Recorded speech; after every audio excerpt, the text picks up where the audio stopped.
આમ તો અમેરિકાને દુનિયાભરમાં સૌથી શક્તિશાળી દેશોમાંનો એક માનવામાં આવે છે. અમેરિકા તેના કેટલાક સુપર પાવરને કારણે તે વિશ્વમાં પોતાની ઓળખ ધરાવે છે.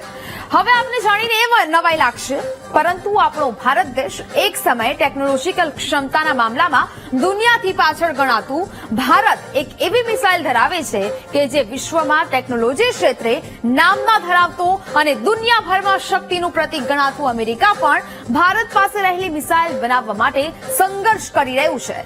કઈ છે તે મિસાઇલ અને શું છે તેની ખાસિયત, આવો જાણીએ ગ્રાફિક્સના માધ્યમથી. વની પ્રોજેક્ટ હેઠળ હાઇપરસોનિક મિસાઇલ શું છે તે ગ્રાફિક્સના માધ્યમથી સમજવાનો પ્રયત્ન કરીશું. હાઇપરસોનિક મિસાઇલ અવાજની ગતિ કરતા પણ ઝડપી હોય છે તેવું કહેવામાં આવે છે અને તેનું સફળ પરીક્ષણ છે તે કરવામાં આવ્યું છે અને તેને જ કારણે આ મિસાઇલ છે તે ખૂબ જ વખણાઈ રહી છે.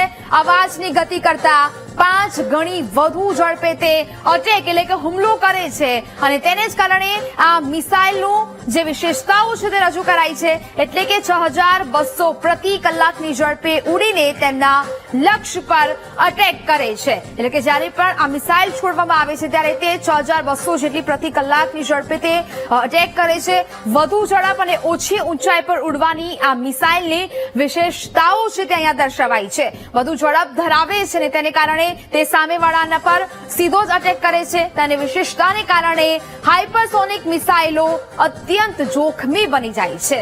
એટલે કે જે પ્રકારે તેની વિશેષતાઓ રજૂ કરવામાં આવી છે અને તે અત્યંત જોખમી સામેવાળા માટે બની જાય છે. હાઇપરસોનિક મિસાઇલોને કોઈ પણ રડાર છે તે નથી શોધી શકતું, તે પણ અહીંયા દર્શાવવામાં આવ્યું છે અને તેની આ મહત્વપૂર્ણ વિશેષતા છે તે અહીંયા સામેલ છે. આ હાઇપરસોનિક ટેકનોલોજી સંપૂર્ણપણે સ્વદેશી છે. જ્યારે તેનું પરીક્ષણ કરવામાં આવ્યું ત્યારે વૈજ્ઞાનિકો દ્વારા આ સફળ લોન્ચિંગ છે તે કરી દેવામાં આવ્યું છે. હાઇપરસોનિક મિસાઇલ રોકેટ એન્જિન દ્વારા છોડવામાં આવે છે. મહત્વપૂર્ણ બાબત આ પણ છે કે એન્જિન દ્વારા તેને છોડવામાં આવે છે. આ મિસાઇલ 6 થી 7 મેકની ઝડપે વાતાવરણમાં ઉડવાની ક્ષમતા ધરાવે છે. 6 થી 7 મેકની ઝડપે તે વાતાવરણમાં ઉડે છે અને અટેક કરે છે.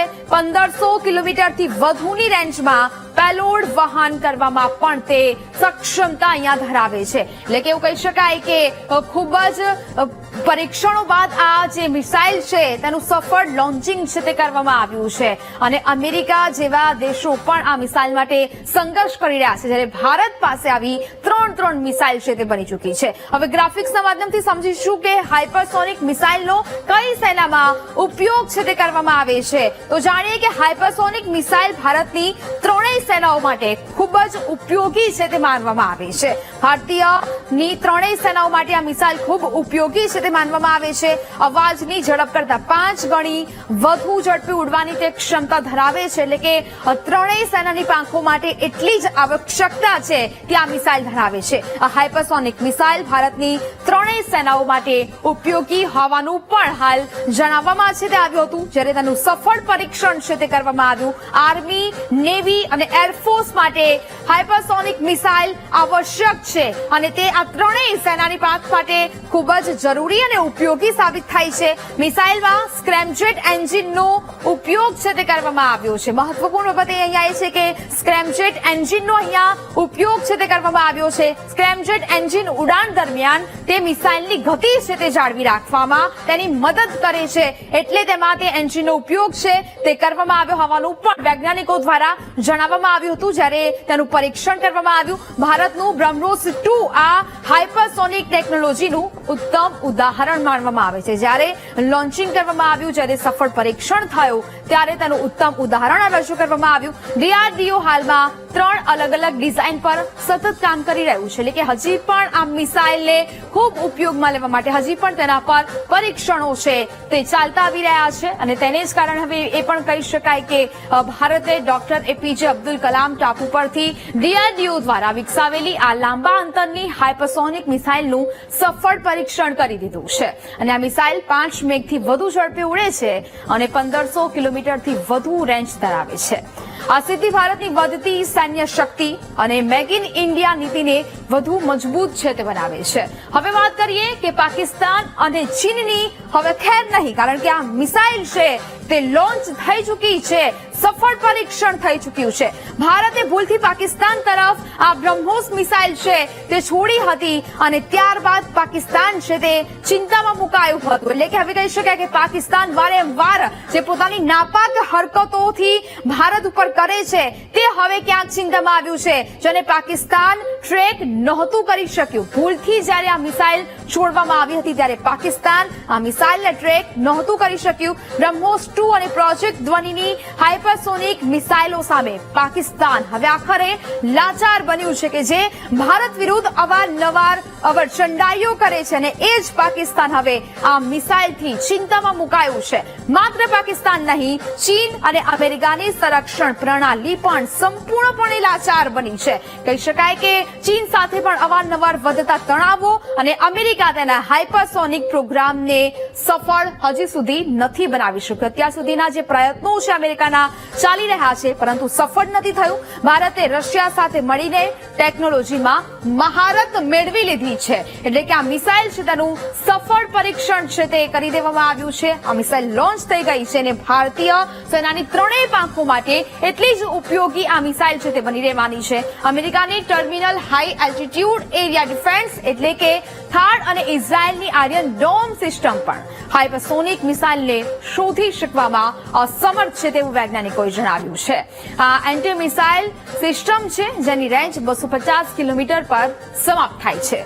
જો આ મિસાઇલ પાકિસ્તાન બોર્ડર પરથી છોડવામાં આવે તો સમગ્ર પાકિસ્તાન તેની રેન્જમાં આવી જશે. જો ચીનની સરહદેથી ગોળીબાર કરવામાં આવે તો ચીનનો લગભગ 45% સુધીનો ભાગ તેની હદમાં આવી જશે. એટલે કે હિમાલયની બાજુથી જો તેને દરિયા કિનારે મૂકીને ફાયર કરવામાં આવે તો તે અરબી સમુદ્ર, બંગાળની ખાડી અને હિન્દ મહાસાગરમાં દુશ્મન દેશોના જહાજોને નષ્ટ કરી શકે છે. એટલે કે આ એક મિસાઇલથી એશિયામાં રશિયા અને ચીન પછી ભારતનો પ્રભાવ છે તે અહીંયા વધી રહ્યો છે અને તે માટે એ વૈજ્ઞાનિકોને 100 સલામ છે. હવે વાત કરીએ મિસાઇલનું સફળતાપૂર્વક પરીક્ષણ પણ થઈ ચૂક્યું છે અને તેથી જ અનેક દેશોની ચિંતાઓ છે તે વધી છે. ભારત સમયની સાથે સંરક્ષણ ક્ષેત્રે સતત પ્રગતિ છે તે કરી રહ્યું છે. ટેકનોલોજી ક્ષેત્રે તે આગળ વધી રહ્યું છે અને તેના જે પ્રયાસો છે તે આગળ વધી રહ્યા છે. ડીઆરડીઓએ 16 નવેમ્બર 2024ના રોજ સફળતાપૂર્વક પરીક્ષણ છે તે પાર પાડ્યું છે. 16 નવેમ્બર 2024ના રોજ તેને લોન્ચ કરી દેવામાં આવી છે. આ મિસાઇલ ઓડિશાના દરિયા કાંઠે ડોક્ટર એપીજે અબ્દુલ કલામ ટાપુ પરથી આ મિસાઇલનું સફળતાપૂર્વક પરીક્ષણ છે તે થઈ ચૂક્યું છે. હવે વાત કરીએ કે ડીઆરડીઓ સશસ્ત્ર દળો અને ઉદ્યોગની મહેનત છે તે રંગ લાવી છે.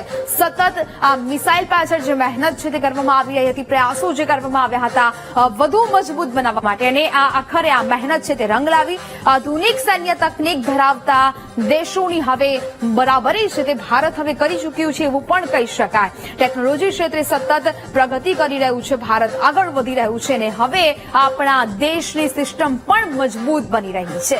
અને હવે વાત કરીએ કે ટ્રેકિંગ સિસ્ટમ પણ ધરાવે છે ભારત. એટલે કે ટ્રેકિંગ સિસ્ટમ કેવી રીતે ધરાવે છે, શું ઉપયોગ છે તેનો, તે પણ ગ્રાફિક્સના માધ્યમથી આપણે સમજવાનો પ્રયત્ન કરીશું. ભારત પાસે હાઇપરસોનિક મિસાઇલને ટ્રેક કરવાની સિસ્ટમ પણ છે જે ઘણા દેશો પાસે નથી, તે એક ભારત ધરાવે છે. તે પણ મહત્વપૂર્ણ બાબત છે. વિશ્વના ઘણા શક્તિશાળી દેશોમાં ટ્રેક સિસ્ટમ ઉપલબ્ધ નથી. કોઈ મિસાઇલ છોડવામાં આવે છે તો તેને ટ્રેક કરી શકે તેવી સિસ્ટમ આપણી પાસે છે.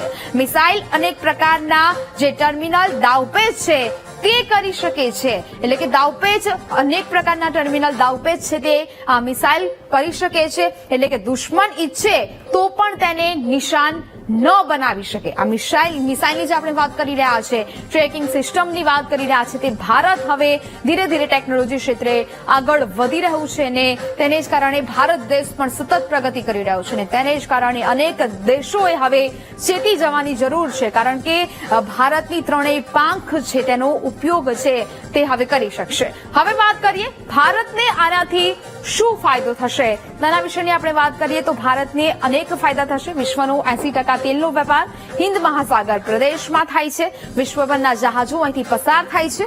આવી સ્થિતિમાં ભારતીય નૌકાદળ આ જહાજોની સુરક્ષા માટે આ મિસાઇલનો ઉપયોગ કરી શકે છે. એટલે કે મહત્વપૂર્ણ બાબત એક આ એ છે કે જ્યારે પણ આ પ્રકારના જહાજો પસાર થાય છે ત્યારે ત્યાં મહત્વપૂર્ણ ભૂમિકા મિસાઇલ જોવા મળી શકે. જો ચીન અથવા પાકિસ્તાન ભારતીય દરિયાઈ વિસ્તારમાં કોઈ પણ પ્રકારની ઘૂસણખોરી કરવાનો પ્રયાસ કરે છે તો આ મિસાઇલ તેમના જાસૂસી જહાજ અથવા તો યુદ્ધ જહાજને થોડી જ સેકન્ડોમાં સમુદ્રમાં દાટી શકે છે તેવી ક્ષમતા મિસાઇલ ધરાવે છે. હાલમાં દુનિયાની તમામ એર ડિફેન્સ સિસ્ટમ આ મિસાઇલને સરળતાથી ટ્રેક કરી શકતી નથી કારણ કે તેની ઝડપ ઘણી વધારે છે. તેનો અર્થ સીધો એ છે કે દુશ્મનના નિશાન પર વિનાશનો વરસાદ તે ચાલુ રાખશે અને સીધો જ તેનું આ મતલબ છે તૈયાર થાય છે અને તેને જ કારણે તેનું સફળ પરીક્ષણ પણ થઈ ચૂક્યું છે અને પ્રાદેશિક દરિયાઈ વિસ્તારોમાં સુરક્ષા માટે તૈનાત પણ કરી શકાય છે. પ્રાદેશિક દરિયાઈ વિસ્તારોમાં જો તેને તૈનાત કરવામાં આવે તો અનેક જગ્યાએ તેનો ફાયદો છે તે ભારતને થઈ શકે છે. જ્યારે આ વાત આપણે મિસાઇલની કરતા હોઈએ છીએ ત્યારે અનેક દેશો છે એવા કે જે આ મિસાઇલ બનાવવા માટે આ મિસાઇલને સફળ પરીક્ષણ માટે સતત પ્રયાસો કરતી આવી છે પરંતુ હજી સુધી તે સંઘર્ષ એ દેશોના ચાલુ છે. પરંતુ ભારત પાસે આ જ પ્રકારની ત્રણ મિસાઇલ છે જેનું સફળ રીતે લોન્ચિંગ છે તે કરી દેવામાં આવ્યું છે અને ખાસ હાઇપરસોનિક જે આ મિસાઇલ છે તેનું 16 તારીખે જે પ્રકારે સફળ લોન્ચિંગ પરીક્ષણ છે તે કરી દેવામાં આવ્યું છે. હવે સપના ઘણી વખત ફક્ત તેમના માટે સાચા રહે છે જે તેમને પૂરા કરવા માટે સતત પ્રયત્ન કરતા રહે છે. દુનિયાભરમાં શક્તિનું પ્રતીક ગણાતું અમેરિકા પણ હાઇપરસોનિક મિસાઇલ બનાવવા માટે સંઘર્ષ કરી રહ્યું છે પરંતુ એક સમયે ટેકનોલોજીની ક્ષમતાના મામલામાં દુનિયાથી પાછળ ગણાતું ભારત આજે ત્રણ સુપર મિસાઇલ વિકસાવીને સમગ્ર વિશ્વને પડકાર ફેંકી રહ્યું છે. હવે હાઇપરસોનિક મિસાઇલના સફળ પરીક્ષણ બાદ ભારતે અદ્યતન ટેકનોલોજી ધરાવતા કેટલાક દેશોમાંથી એક બની ગયું છે. એટલે ચીન અને પાકિસ્તાન જેવા દેશોને સીધી ચેતવણી છે કે હવે કોઈ પણ નાપાક હરકત કે પછી અવળચંડાઈ કરતા પહેલા 100 વખત વિચાર કરશો, નહીં તો હવે તમારી ખેર નહીં. તો જ પ્રકારે આ મિસાઇલ છે લોન્ચિંગ કરવામાં આવી છે. અમેરિકા સતત હજી પણ આ મિસાઇલને લોન્ચ કરવા માટે તેનું પરીક્ષણ કરવા માટે સતત સંઘર્ષ કરી રહી છે અને તે જ સમયગાળામાં ભારત પાસે ત્રણ સુપર હાઇસોનિક જે મિસાઇલ છે તેનું સફળ પરીક્ષણ છે તે લોન્ચ પણ કરી દેવામાં આવ્યું છે. એટલે કે પાકિસ્તાન કે ચીન હોય અવારનવાર પોતાની અવળચંડાઈઓ કરતા આવ્યા છે ભારત વિરુદ્ધ, તે હવે બંધ કરી દેવાની જરૂર છે અને જો આવી કોઈ અવળચંડાઈ કરવામાં આવશે તો પછી ભારત જરા પણ વિચાર નહીં કરે તેવો પણ સીધો સંદેશ છે તે આપી દેવામાં આવ્યો છે.